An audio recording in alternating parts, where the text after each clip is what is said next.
Brought to you by Biz Analyst by Khata Book.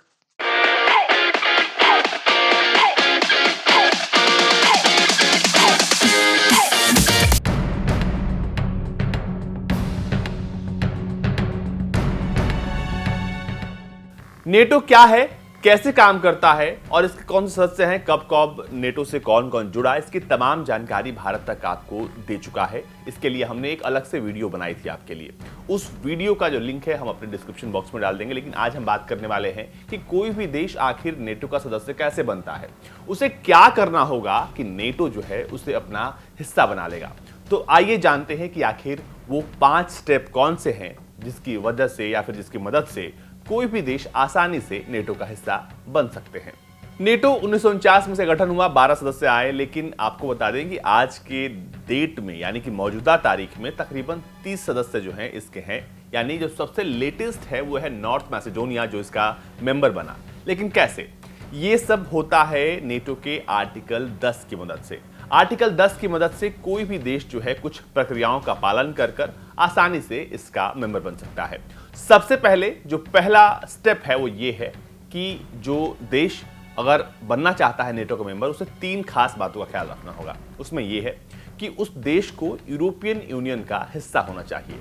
दूसरा, वो देश जो है वो लोकतांत्रिक प्रिंसिपल्स पर आधारित होना चाहिए।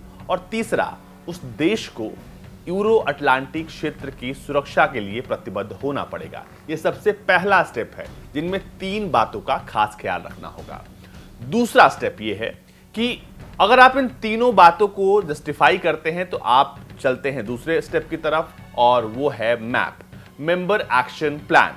इस प्लान में क्या होता है कि आपको defence, military, political issue, legal issue को लेकर आपकी समीक्षा होती है। आपको कुछ बदलाव बताए जाते हैं, कुछ बदलाव करने होते हैं, और इन तमाम चीजों में संशोधन आपको करना होता है। यानी इन चीजों को लेकर आपको आगे बढ़ना होता है, और इसका पूरा असेसमेंट होता है आपके लिए। इसको पूरी लीगल टीम होती है, पूरी जो टीम होती है नेटो की, वो आपको समझा रही होती है, बता रही होती है।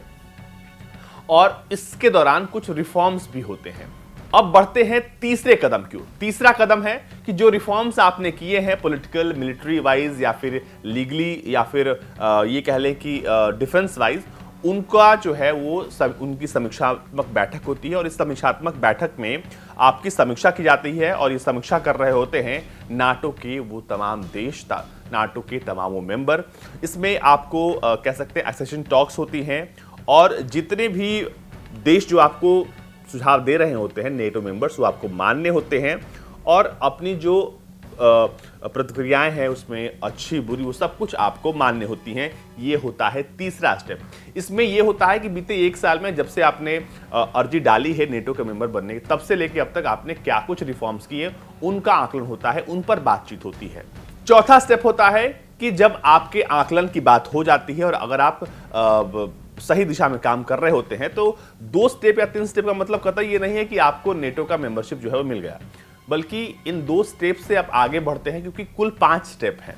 तो 2 स्टेप के बाद इस बात का आकलन किया जाता है कि क्या आप वाकई में आप बनने के लायक हैं, नहीं हैं, क्या जो रिफॉर्म्स आपने किए हैं वो सकारात्मक है या फिर सकारात्मक नहीं है। इनको लेकर बातचीत होती है।